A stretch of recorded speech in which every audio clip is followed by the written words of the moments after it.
Living on a ranch comes with its hard days, but I've always loved the simplicity of it. The early mornings, the sound of the animals, the endless sky stretching over acres of open land. This was my slice of peace. That's why the footprints caught me so off guard. It started one morning in early spring. I had just stepped out of the house with a mug of coffee, heading toward the livestock pen to check on the goats. Overnight rain had turned the dirt into soft mud, leaving perfect impressions of hooves and something else. Human footprints. Big ones. The kind you'd expect from a grown man wearing heavy boots. At first, I thought maybe one of the farmhands had come by late, but that didn't make sense. None of them would have a reason to be here after hours. Besides, the prints didn't lead to the barn or the fields. They circled the livestock pen in loops before veering off toward my front porch and then back to the woods. I didn't think too much of it that day. Ranch life isn't glamorous and weird things happen. Maybe it was a hunter who wandered onto the property, I reasoned, or a prank by the neighbor's kid, though he'd never been bold enough to come this far onto my land. The next morning, there were more footprints, fresh and just as large. They followed the same pattern, circling the pen, pausing at the porch, and then disappearing into the woods at the edge of the property. This time, I decided to follow them. It was quiet as I walked along the trail. The tracks led deep into the woods, farther than I usually ventured. But after about 100 yards, the footprints turned towards the road and disappeared. That night, I couldn't sleep. I kept trying to make sense of it. Whoever was coming onto my property wasn't just passing through. They were watching. Maybe even waiting. After a week of this, I'd had enough. I wasn't about to let someone stalk around my home, especially when it started to feel like they were targeting me. So I grabbed my shotgun, a thermos of coffee, and a thick blanket and holed up in the barn. From there, I had a clear view of the livestock pen and the house. It was just after midnight when I heard the crunch of footsteps on gravel. My pulse quickened, and I peered through the barn slats, scanning the dim light of the yard. Sure enough, a figure emerged from the tree line, moving slowly toward the pen. I could barely make out the shape of a man wearing something dark. He paused at the edge of the pen, just like the tracks had suggested, and then turned toward the house. That's when I noticed a second figure. This one stayed at the edge of the woods, blending into the tree line. They weren't moving, just standing there like they were keeping watch. I tightened my grip on the shotgun. I couldn't just sit there and let this happen. So I did the only thing I could think of. I fired 2 warning shots into the air. The sound echoed across the ranch, shattering the stillness of the night. The figure near the pen froze, then spun toward the woods. For a moment, I thought they might run, but instead, a loud crack echoed, and a bullet slammed into the barn door a few feet from where I was crouched. I ducked instinctively, my heart hammering as another shot rang out. Splinters flew from the wooden wall, and I realized with chilling clarity that this wasn't just trespassing anymore. These people were armed, and they weren't afraid to fire back. I stayed low, crawling to the other side of the barn where my truck was parked. My phone was in my jacket pocket, and I fumbled with it, my fingers trembling as I dialed 911. The dispatcher's voice was calm, but I could barely focus on her words. I gave her my address and explained the situation in hushed whispers, praying the intruders wouldn't hear me. "They're armed," I whispered. "Please send someone quickly." She assured me that officers were on their way, but out here in the middle of nowhere, I knew it would take time. Too much time. The barn was pitch black, the only light coming from a sliver of moonlight sneaking through the cracks. I stayed hidden behind a stack of hay bales, straining to hear any movement. For a while, there was nothing but silence. Then I heard it. The creak of footsteps on the porch. They were at the house. I held my breath, every nerve on edge as I imagined them breaking in, rummaging through my things, or worse. My mind raced through worst-case scenarios, and I cursed myself for not installing security cameras sooner. Then another sound. The crunch of gravel, this time moving away. I peeked through a gap in the barn wall and saw the figures retreating toward the woods. One of them carried something in his hand, but I couldn't make out what it was. Every minute felt agonizingly long, and around 40 minutes later, flashing red and blue lights appeared at the end of my driveway.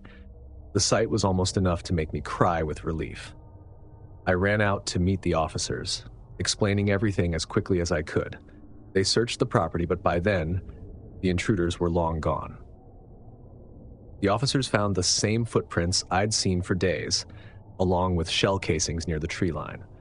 One of them speculated it might have been poachers or thieves scouting the property, but I wasn't convinced. Why would they just watch for days before making a move? And what were they carrying when they left? Over the next few weeks, I installed floodlights and cameras around the property. The police promised to patrol the area more frequently, but I knew better than to rely on that. Out here, you're mostly on your own. The footprints never reappeared, but the memory of that night hasn't left me. Every time I step outside, I find myself looking toward the woods, expecting to see someone lurking at the edge of the trees. Whoever they were, they knew my property better than I did, and they weren't afraid to fight back. Looking back, I'm grateful I trusted my gut and stayed hidden in the barn. But the thought that they were willing to shoot at me on my own land still sends a shiver down my spine. Ranch life may be peaceful, but it's anything but predictable.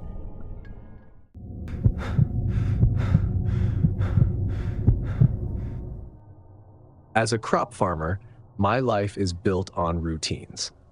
Every morning, I'm out in the fields, checking the irrigation, inspecting the soil, and making sure everything is on track for harvest. It's hard work, but I love it. The farm has been in my family for generations, and there's a certain pride in maintaining it. This takes place back in 2016. I can still picture it as if it happened yesterday. It was a Tuesday morning. The sun was just coming up over the rows of corn that stretched as far as the eye could see. I'd brought my dog, Max, along. He's a good farm dog, always sticking close by and alerting me to anything unusual. We were walking the perimeter when Max froze, his nose twitching. He started barking, his deep, insistent bark that he only used when something wasn't right. "Calm down, boy," I said, patting his head. But then I saw it too. There, near the edge of the field, was a makeshift campsite. At first look, it didn't look like much. Just a patch of flattened grass and a circle of stones that had been used as a fire pit. But as I got closer, I noticed other things. There was a crumpled blanket, a few empty cans of food, and footprints in the dirt. They weren't mine, and they certainly weren't Max's. Someone had been living here. I crouched down, examining the scene. The fire pit was cold, but the ashes looked fresh, like it had been used within the past day or two. The blanket was old and dirty, but it was carefully folded, almost like whoever left it planned to come back. The footprints were what really got to me. They weren't just random. They led from the campsite toward the farmhouse. Max was still barking, pacing back and forth like he was trying to tell me something. I decided to follow the footprints.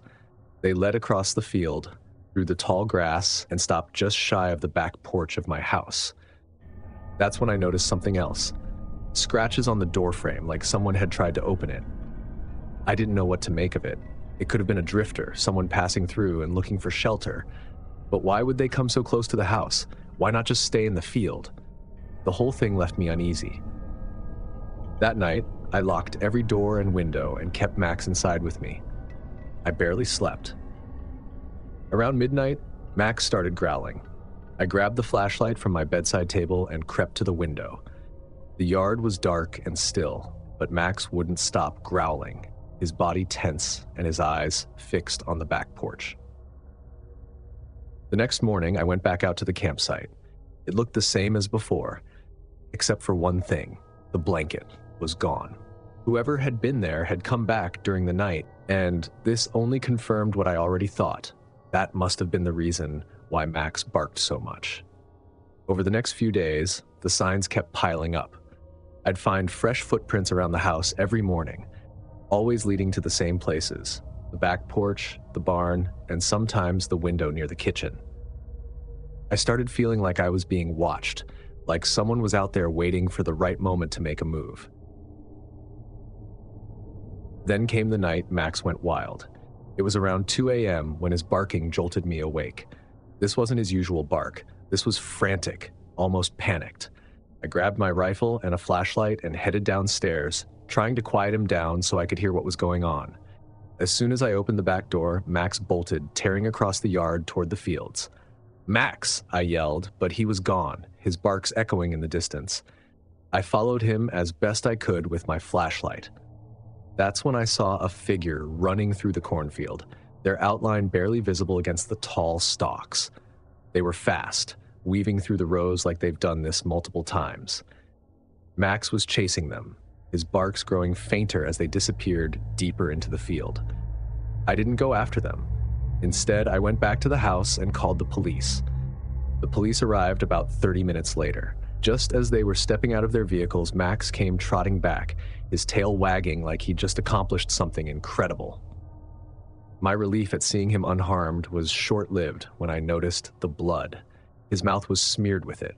He didn't seem hurt, though. If anything, he looked proud, like he'd done exactly what he was supposed to do. "Is he okay?" one of the officers asked, stepping closer to check him out. I shook my head. "I think so, but that's not his blood." I told them about the campsite, and the officers exchanged a look before heading toward it. Max followed them part of the way, wagging his tail and sniffing at the air, but he stayed close to me when I called him back. I stood near the edge of the cornfield, watching the beams of their flashlights sweep through the corn. It didn't take long for them to find something. One of the officers radioed back, his voice tense. "There's blood on the ground here. Looks fresh." "Any sign of the guy?" his partner asked. "Negative. No body, no trail, just blood." Hearing that sent a chill through me. I stared at Max, who was happily wagging his tail at my feet. What had he done out there? And where had they gone? Near the edge of the field where the footprints had been, the officers found a knife and a coil of rope. The knife was sharp, the kind you'd use for hunting or self-defense. The rope was thick and frayed, like it had been used before. "Looks like whoever this was had plans," one of the officers said. "You're lucky your dog scared them off." I didn't feel lucky. I felt exposed. The police promised to patrol the area more frequently, but they didn't have much else to go on. They suggested I get a security system, maybe even some motion-activated lights, to deter anyone from coming back. I took their advice, installing cameras and lights around the house and barn. But even with the added security, I couldn't shake the feeling that someone was still out there. I haven't seen any signs of them since, but I know better than to let my guard down. Living on a farm, you get used to being alone, but there's a difference between solitude and isolation. And when you're isolated, it doesn't take much to feel vulnerable. To this day, I wonder what they wanted. Were they just looking for a place to stay, or did they have something worse in mind? I hope I never find out.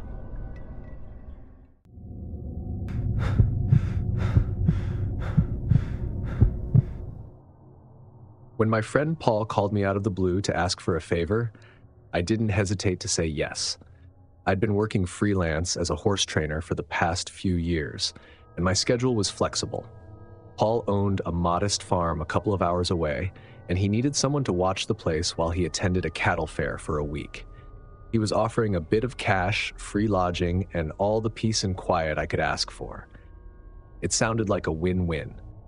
The farmhouse was a charming, rustic 2-story with a wraparound porch and a stunning view of the pastures. I'd always liked coming here to visit. The horses were friendly, the air was crisp, and the nights were serene.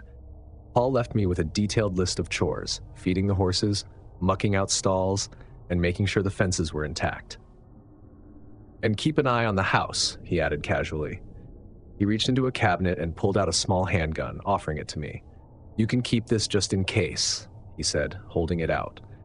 I'd never handled a gun before and wasn't comfortable with the idea of having one around. "Thanks, but I think I'll be fine," I replied, trying to sound more confident than I felt. I'll just make sure everything's locked up tight." Paul nodded, but looked uncertain. "All right, just call the cops if anything feels off." I didn't think much of it at the time. A lot of farmers in the area dealt with trespassers or the occasional petty thief. I figured it was just some kids looking to cause trouble, or maybe someone after the expensive tools in the shed. Either way, I didn't feel worried. On the second night, as I was locking up the barn, I noticed something strange. The side gate to the horse pen was open. I distinctly remembered latching it earlier in the day. I dismissed it, thinking it was just my memory failing me. Still, it left me feeling unsettled.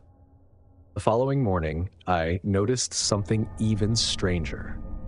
A pile of hay near the barn had been disturbed, almost like someone had been lying there. Bits of straw were scattered, and the grass underneath was flattened. I figured it might have been an animal, but something about it didn't feel quite right.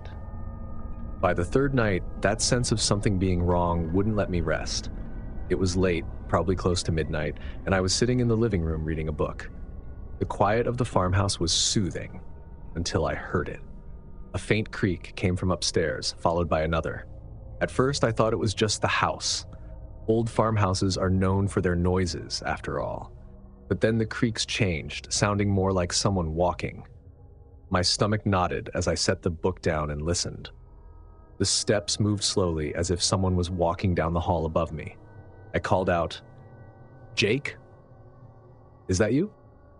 Grabbing a flashlight, I cautiously climbed the stairs, my pulse hammering in my ears. I reached the top and found the hallway empty. All the doors were closed, except one, the guest bedroom at the far end. It was ajar, the faintest sliver of darkness visible through the opening. Swallowing my unease, I pushed the door open. The room was as Jake had left it, but the bed was messy, and I just thought Jake hadn't made this bed before leaving. But something caught my eye. The closet door was open just a crack, enough for someone to be hiding inside. Summoning my courage, I swung the door wide open. The closet was empty, just clothes and a few old boxes. I felt foolish for letting my imagination get the better of me. The next morning, I found more signs of someone lurking around. The barn door latch was broken, hanging loosely by a single nail. Inside, the horses were restless, their ears twitching at every sound. One of them, Daisy, even refused to leave her stall. I decided to call Jake. "Hey, did you notice anything weird before you left? Like signs of someone sneaking around?" There was a pause before he answered. "I did, actually. A few weeks ago, I found footprints near the barn and some tools missing. That's why I asked you to stay there. I figured having someone around might scare off whoever it was." "You didn't think to tell me this before?" I snapped, my frustration clear. "I didn't think it was a big deal. Probably just some kids messing around," he replied. I wasn't convinced. That night, I double-checked every door and window, making sure they were locked. I even propped a chair under the doorknob in the kitchen for extra security. Satisfied, I settled into bed, hoping for an uneventful night. Sometime around 2 a.m., I woke up to a dull thud against the wall of the house. At first, I thought it might have been an animal, a raccoon or maybe a bird that had flown into the siding. But then it happened again, louder, like something solid striking the wood. Groggy and confused, I sat up, listening. The house was silent. My pulse quickened as I got out of bed, quietly crossing the room to the window. The moonlight illuminated the yard below. As I reached the window, I froze. Outside, propped against the wall, was a ladder that hadn't been there earlier. That's when I saw a smudge on the glass, like someone had pressed their face against it, watching me. Someone had climbed up the ladder to peer into my bedroom. My hand trembled as I reached for the flashlight on the nightstand. I shone the flashlight out the window, sweeping it across the yard and roofline. The ladder was empty now, but the smudge on the glass told me someone had been there. The thought of them crouching on the roof, staring at me while I slept, sent a wave of nausea through me. Determined to figure out what was going on, I grabbed a kitchen knife and started checking the house. As I reached the living room, I noticed the back door was slightly open, the chair I had propped under the knob lying on its side. Someone had been inside. My phone was in my pocket, and I immediately called the police. The operator assured me officers were on their way, but it would take at least 30 minutes. I didn't have 30 minutes. I went into the pantry to hide. From my hiding spot, I could hear them, 2 distinct sets of footsteps, moving through the house. They weren't in a hurry. Whoever they were searching. One of them spoke in a low voice. I couldn't make out the words. The footsteps grew louder, moving closer to the pantry. I tightened my grip on the knife, ready for the worst. Just as I thought they were about to find me, I heard the distant wail of a siren. The footsteps stopped abruptly, followed by the sound of hurried movements. I waited until I heard the front door slam. Peeking out, I saw the intruders sprinting across the yard toward the woods. The police entered moments later, sweeping the house and surrounding property. They found signs of forced entry on the back door and footprints leading into the woods, but no sign of the intruders. When Jake returned a few days later, I told him everything. He listened quietly, a look of guilt spreading across his face. "I had a feeling something was going on," he admitted. "That's why I asked you to stay here. I thought having someone around might scare them off." I couldn't believe it. "You used me as bait?" "It wasn't like that," he said quickly. "I didn't think they'd actually show up." I wasn't sure what to say. Part of me understood, but another part felt betrayed. I told Jake I wouldn't be staying at the farmhouse again, no matter how much he paid me. Even now, the memory of that night haunts me. Rural life has its charm, but it's easy to forget how vulnerable you are out there. No neighbors, no quick help, just you and the endless, quiet dark.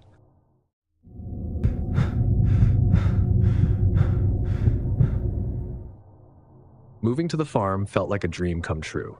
I'd been working as a veterinary assistant in the city for years, but the long hours and constant noise had worn me down. When I saw the ad for a stay-in position helping an older couple manage their farm animals, I applied without hesitation. The pay wasn't amazing, but the chance to work with animals in a quiet, picturesque setting was too good to pass up. The farm was located just outside Winterset, Iowa, a small, quiet town surrounded by endless fields of corn and rolling hills. It was the kind of place that felt like stepping back in time. Charming, peaceful, and a far cry from the bustling city I'd left behind. The farm itself was beautiful. Rolling fields, a big red barn, and a quaint farmhouse, just like we see in the movies. The couple, Harold and June, were kind and welcoming, though they had an air of wariness about them, like they'd seen their fair share of hardship. They were both in their 70s, and while they could still manage most of the work, they needed help with the more physical tasks like cleaning the stables and feeding the larger animals. I settled into my small upstairs bedroom, which overlooked the pasture. The view was incredible, and the scent of fresh hay wafting through the open windows made it feel like I was in a different world. My first few days were blissful. I spent my mornings tending to the animals and my evenings reading or chatting with Harold and June over dinner. But as idyllic as it seemed, there was an odd atmosphere on the farm that I couldn't ignore. The strange feeling started on my fourth night. I'd just finished my nightly routine, brushing my teeth, checking on the animals one last time, and was curled up in bed with a book. The room was dimly lit by my bedside lamp. As I turned a page, I felt the oddest sensation, like I wasn't alone. It wasn't a sound or a movement, just an unshakable feeling that someone or something was near. I looked around the room, and my attention drifted to the window. That's when I saw the most terrifying sight of my life. A face, pale and emotionless, framed by the darkness outside. It was pressed close to the glass, the eyes staring directly at me. For a moment, I couldn't breathe. My mind struggled to process what I was seeing, and before I could react, the face was gone. I shot out of bed and ran to the window, yanking the curtain aside. Nothing. Just the dark expanse of the yard and the outline of the barn in the moonlight. My heart raced as I scanned the area for any sign of movement, but saw nothing. The next morning, I hesitated to bring it up to Harold and June. I didn't want to seem paranoid or ungrateful. But as we sat at the breakfast table, the image of that face wouldn't leave my mind. "Did either of you see anyone on the property last night?" I finally asked, trying to sound casual. "Maybe a neighbor or someone passing through?" June looked up from her tea with a puzzled expression. "No, dear. Why do you ask?" I hesitated, feeling a bit silly. "I thought I saw someone outside my window. Probably just my imagination." Harold chuckled. "Out here? Not likely. Nobody comes this far without a reason. It was probably just the shadows playing tricks on you." June nodded in agreement, but there was something in her eyes, something that made me think she wasn't entirely convinced. That afternoon, I decided to check outside my window, just to put my mind at ease. The ground below was soft from a recent rain, and to my horror, I found footprints. They were faint but unmistakable, leading from the edge of the woods to the spot right beneath my window. I stared at them for a long moment, trying to make sense of it. They were larger than mine, too large to belong to June, and Harold hadn't mentioned being out here. I spent the rest of the day in a haze, my nerves frayed by every noise. That night, I locked my bedroom door and drew the curtains tightly, determined not to let my imagination get the better of me. The noises started a few nights later. I could hear a quiet rustling coming from outside the window, as like someone or something was moving through the grass. At first, I convinced myself it was probably just the wind or some random animal. I told Harold and June about the footprints and the noises, but they dismissed my concerns with the same reasoning as before. Shadows, animals, the natural sounds of the countryside. "You're not used to the quiet out here," Harold said with a kind smile. "It can play tricks on you." But I wasn't imagining it. I knew what I'd heard, and I knew what I'd seen. The second time I saw the face, it was even more terrifying. I was in the kitchen late one night, washing up after dinner, while Harold and June were already in bed. The house was quiet except for the soft hum of the refrigerator. I glanced up from the sink, and there it was, staring at me through the kitchen window. This time I screamed. The face disappeared instantly. My legs shook as I backed away from the sink, clutching the counter for support. Harold and June came rushing downstairs, alarmed by my outburst. "What's wrong?" June asked, her eyes wide with concern. "I saw it again," I stammered. "The face, it was right there, looking at me through the window." Harold checked the yard while June tried to calm me down, but as expected, they didn't find anything. "It must have been a trick of the light," Harold said again, but his voice lacked conviction this time.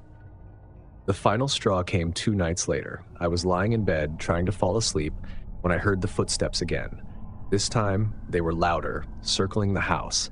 I sat up and grabbed the flashlight I kept by my bed. Gathering all the courage I had, I tiptoed to the window and carefully peered through the curtains. The yard was empty. I decided then and there that I couldn't stay. Whatever was out there, it wasn't going away, and I couldn't spend another night living in fear. I left the farm the next morning, making up an excuse about a family emergency. Harold and June seemed disappointed but understanding.